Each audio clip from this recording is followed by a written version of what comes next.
Hai semuanya, assalamualaikum. Kita ketemu lagi di video kali ini. Saya hanya akan membahas sesuai judulnya, yaitu tip atau tahap dalam belajar renang bagi pemula dan lansia. Jadi ini untuk melanjutkan video saya yang sebelumnya. Saya kan pernah bikin video alat renang. Nah, ini lanjutannya. Di video kali ini yang akan saya bahas itu cuma tahapnya dan tip-tipnya. Tahapan-tahapan ini yang sudah saya pelajari selama saya belajar renang beberapa bulan terakhir, dari bulan Juli yang lalu sampai sekarang. Jadi buat kalian para lansia seusia saya yang mau belajar renang, silahkan simak video ini sampai habis ya. Oke, kita langsung ke topik ya, deket-deket semuanya dimanapun kalian berada. Jadi buat kalian yang memang mau belajar renang di saat usianya sudah seperti kalian saat ini, itu nggak ada kata terlambat, karena saya sendiri belajar renangnya aja udah sangat lanjut usia, udah 46 tahun bahkan saya baru belajar renang. Nggak ada kata terlambat untuk belajar. Jadi mari kita mulai tahapan ya. Ada 4 tahap dasar-dasar dalam berenang. Ini tahap yang sudah saya praktekkan, sudah saya lakukan, sudah saya uji coba, dan ada hasilnya setelah sekian bulan lamanya. Sebenarnya dalam berenang itu kan ada 4 tahap yang memang harus kita menguasainya ya. Yang pertama itu adalah mengatur nafas, yang keduanya itu mengapung atau mengambang, yang ketiganya itu meluncur, dan keempatnya itu koordinasi gerakan atau gabungan dari gerakan. Yang pertama adalah tahap kita mengatur nafas. Ini penting sekali bagi para pemula, entah itu lanjut usia ataupun usia yang masih muda ya, karena belajar renangnya anak-anak sama belajar renangnya kita orang dewasa itu berbeda sekali pemirsa. Ini pelajaran dari pelatih renang yang saya pelajari dan saya ambil ilmunya dari beliau, seorang ibu sudah lanjut usia juga, tapi gerakannya masih sangat lincah sekali dalam berenang. Jadi dalam mengatur nafas, kita para lansia dan pemula itu kita harus tenang dan juga jangan panik, jangan takut, tetap rileks dan enjoy, dan kita harus berusaha bersahabat dengan air.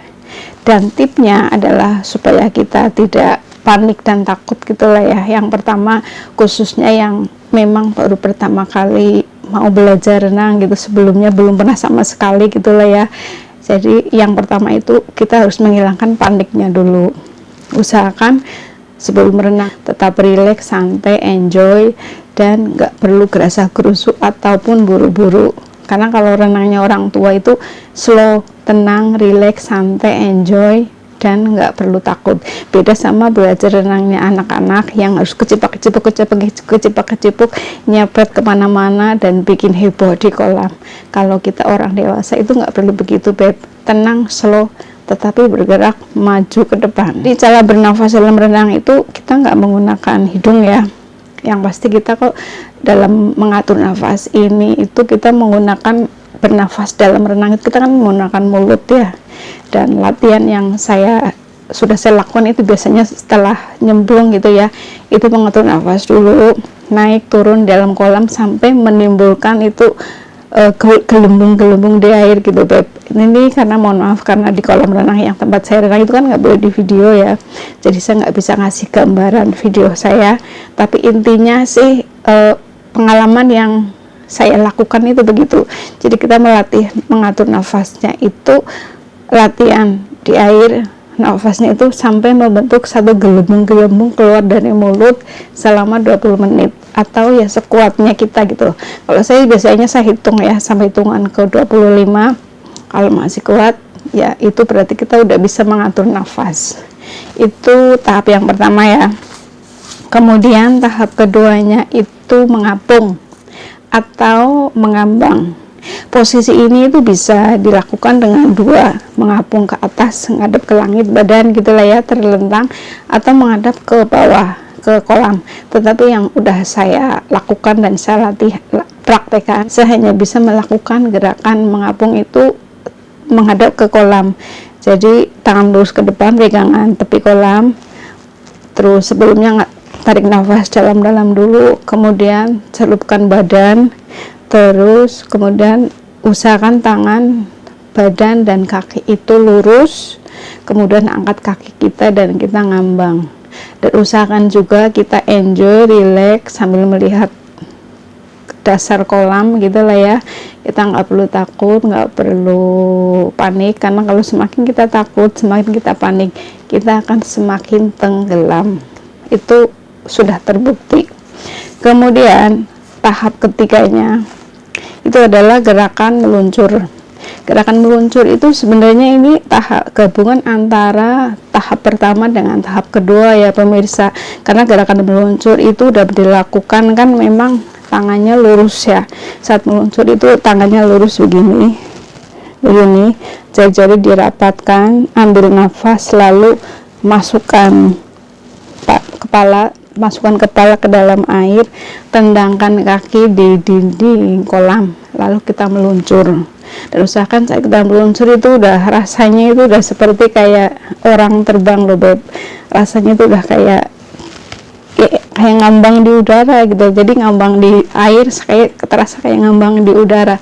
Bahkan sering saya bilang kalau lagi ngapung itu kayak kita kayak merasa kayak terbang gitu. Tapi sekali lagi juga tipnya, tetap tenang, nggak perlu buru-buru, tetap relax, enjoy, dan nikmati saja saat berenang. Saat meluncur maksudnya itu supaya kita bisa mendapatkan gerakan yang meskipun pelan tapi pasti maju ke depan gitu loh. Kemudian tahap keempatnya adalah koordinasi gerakan gaya. Jadi gabungan antara gaya gitu loh ya. Dalam berenang itu kan ada 4 gaya resmi ya.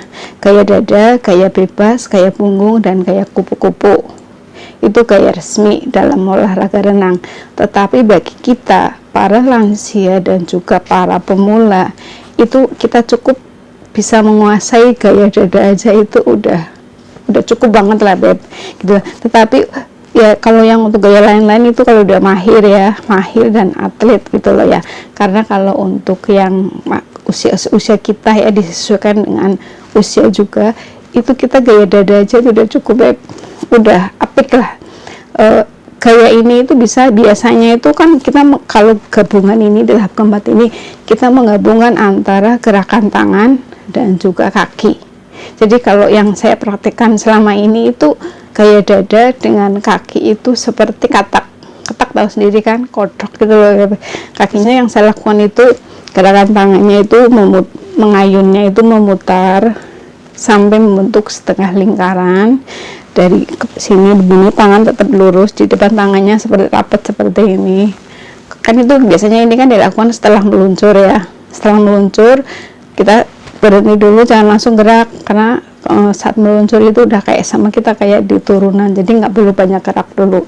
Jadi buat lansia renang itu nggak perlu kebanyakan gerak pemirsa, satu-satu juga. Misalnya kaki ya ada kakinya aja dulu, atau misalnya tangannya dulu. Jadi kita nggak perlu gerak gerasa-gerusu cepet-cepet, itu nggak perlu, karena kalau udah lansia itu gerakannya itu pelan namun pasti dan maju ke depan.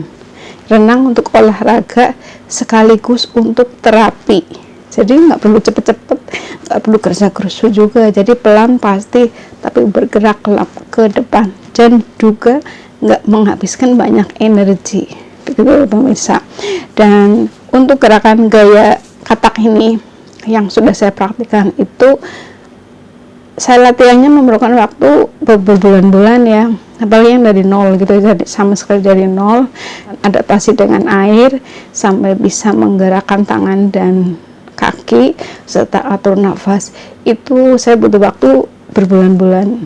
Jadi emang ini tahap ini, tip ini itu saya praktekannya sudah berbulan-bulan, nggak bisa sehari sekali nyemplung itu, jadi nggak bisa, kecuali belajar renangnya mungkin anak-anak ya yang masih muda itu loh. Kalau kita udah dewasa, kita udah lansia, gerakannya itu tetap santai, slow, enjoy, nggak perlu buru-buru, tetapi juga maju ke depan gitu loh Beb.